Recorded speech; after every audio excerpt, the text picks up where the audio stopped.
Hey everybody, this is Jay Coop with the Good Goodies. I'm out here on a lovely September afternoon and thinking about the importance of rest. Resting the body, resting the mind is very good. We want to give it those breaks, right?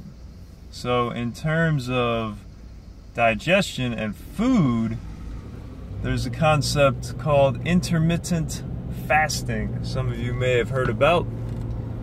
And just to break that down, you fast intermittently. So here and there, right?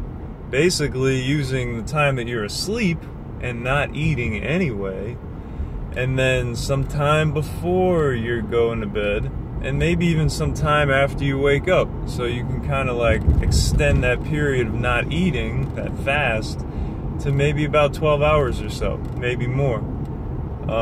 There's certainly different ways to do this, different ways that it can be regimented, and changing your diet to kind of include more fats, less carbs, to kind of have that more sustained energy from the food that you are eating in that smaller window. But I just want to focus on sort of the concept of that resting period where you fast and therefore give your body that chance to kind of relax a little bit, right?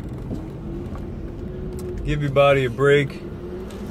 I think it's super important because if you could do that for, like, say at least 12 hours of each day, to have your stomach empty, you know, and it's not just your stomach, you know, your throat doesn't have to work, your intestines, your pancreas secreting enzymes. Give it a break, let it rest, let it chill, and have a nice extended period of rest, right? And it's not like, yeah, you gotta starve yourself, but it's good to be hungry for a little bit. I think that's good, to let the body kind of clean itself out before you go putting stuff in there again.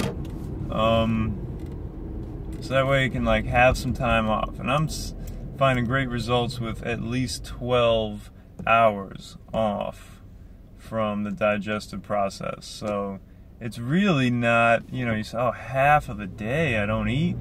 It's really not that crazy, because what you end up doing is, say your last meal is at 8 o'clock,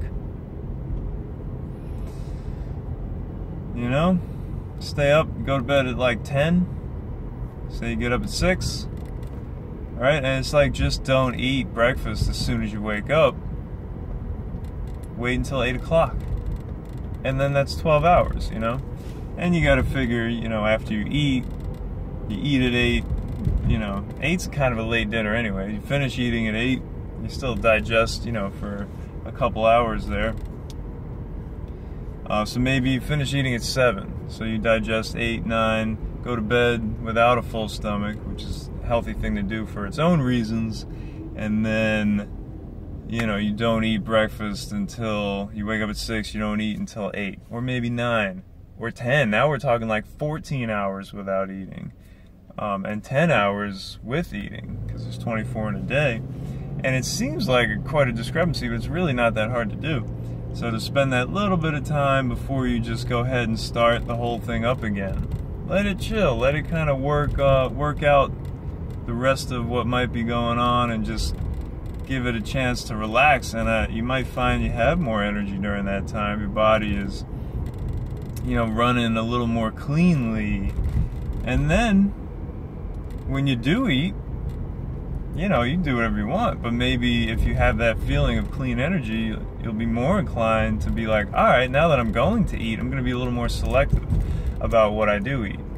You know, I'm not going to eat something that's going to weigh me down and give me that feeling of ugh, because if you do, you'll feel it. It'll be pretty obvious, especially if you tapped into a nice clean energy source. So yeah, let the body do its thing. Don't pressure it too much. Let it get its rest. Let it do what it can for you, and give it what it needs. That's always the good stuff. We're here in AC on a lovely Monday. I hope you guys are having a great time. Feel free to comment with your questions, with your comments. Let it be known what's good with the good A's. We'll see you around.